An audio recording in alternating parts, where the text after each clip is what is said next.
છે બનાસકાંઠા જિલ્લાનું પાલનપુર અને પાલનપુરનું જે રામલીલા મેદાન છે ત્યાં સ્વદેશી અપનાવો અને એ સ્વદેશી અપનાવોના સૂત્ર સાથે સર્જનમાં શક્તિ, કળામાં પ્રગતિ, સખી બહેનોની સ્વનિર્ભરતા જ એ જ સમૃદ્ધિ છે.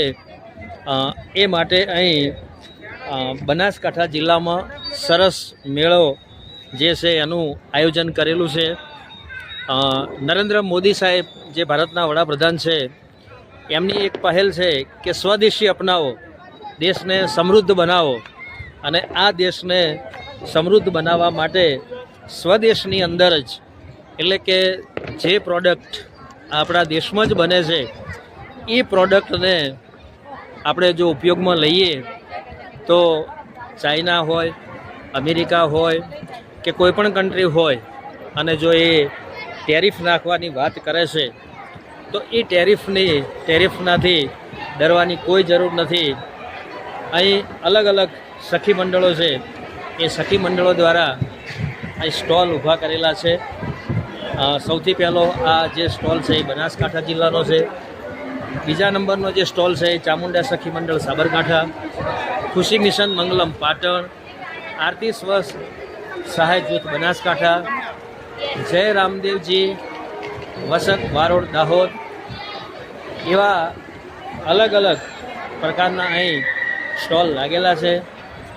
અત્યારે રાત્રિનો સમય હોવાના કારણે લોકો અહીં ખરીદી કરવા માટે આવેલા છે અને ખરીદી કરી રહ્યા છે.